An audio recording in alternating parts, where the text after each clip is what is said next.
everyone, my name is Victoria Rojas, and today's topic will be based off of the Disney Marvel deal that was held back in 2009 between Disney CEO Bob Iger and Marvel CEO Ike Perlmutter.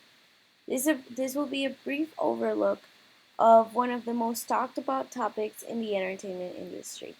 Looking back at it, this negotiation shaped the industry in ways that we could have not imagined, and we will review the reasons why it's such a popular topic in a minute. But first, we need to know the parties involved. Meet Bob Iger.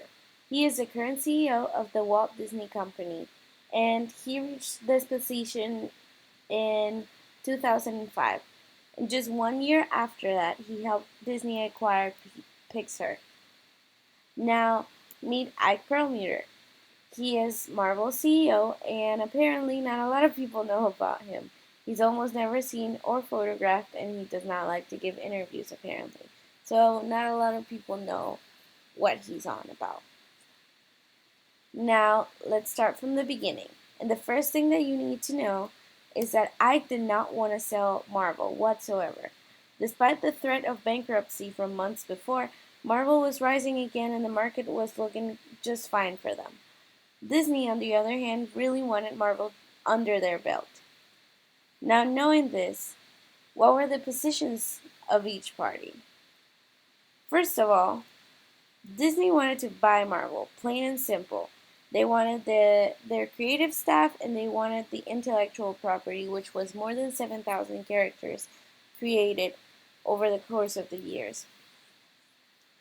Marvel, on the other hand, wanted to get a fair price, if anything, because, as said before, Ike didn't want to give Marvel up.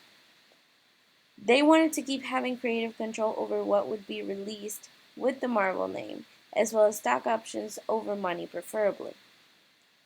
The interests, though, the underlying interests, give us a more in-depth look on why the parties wanted whatever it is that they wanted and why they made the decisions they made on the negotiation. So what were Disney's interests? Apart from Iger being a massive comic book fan and a massive Marvel fan, it is logical to think that there was a more serious reason why he wanted Marvel as a part of the company. In reality, Disney wanted to expand their horizons. Disney is well known for its fairy tales and princess stories that tend to drive a very specific audience, aka young girls.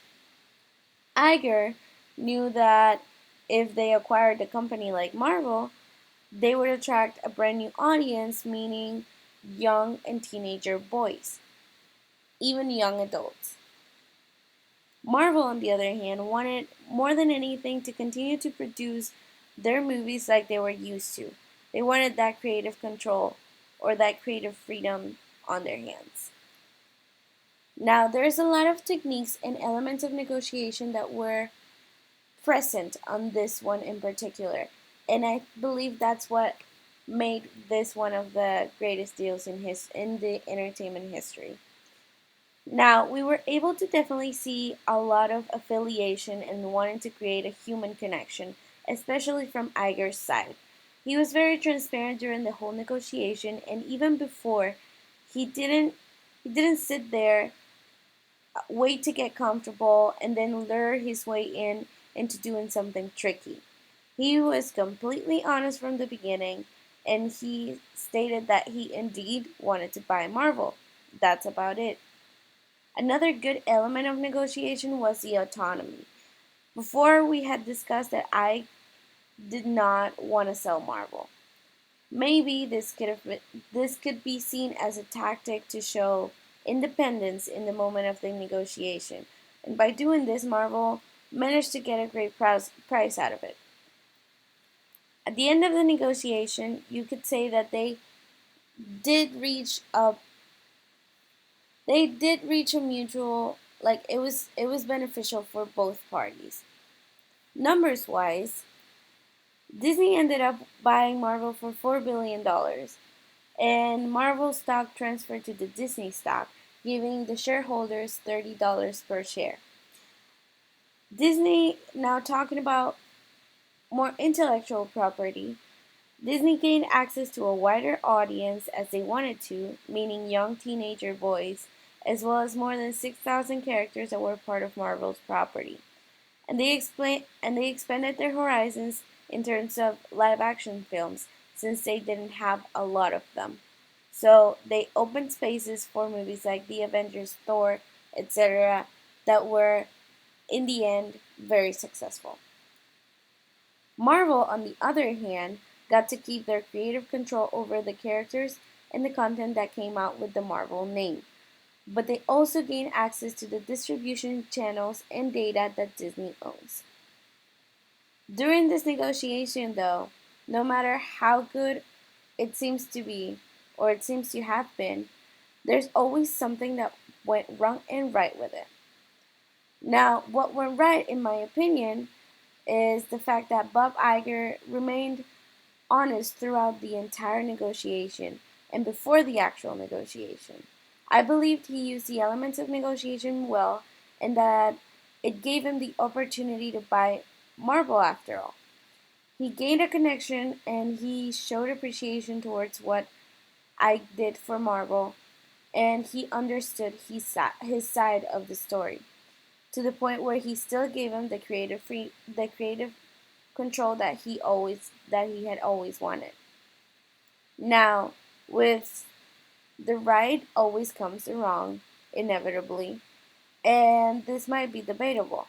But a lot of people say that the amount of money that Disney gave to Marvel was way too much, was outrageous. I wouldn't say it is, given that Marvel was by no means in a bad shape, and you have to take into account the amount of intellectual property that was transferred to Disney. But one thing that they did for sure wrong was that they did not take into account the Marvel fans, and I mean the die-hard Marvel fans. Many of them were upset about this, and Iger and I did not think about this when they were negotiating. Overall, though, I think it was a win-win situation, and they took advantage of it. Their live-action movies are doing really well on their release weeks, and you can say Marvel received a boost from Disney and both parts are loving it. I was really interested in this topic not only because I'm a fan of both parties, but because it is truly interesting to go in depth on what an actual entertainment negotiation looks like. What goes into these huge deals that in some form shape the industry. Thank you for listening. I hope you have a good day.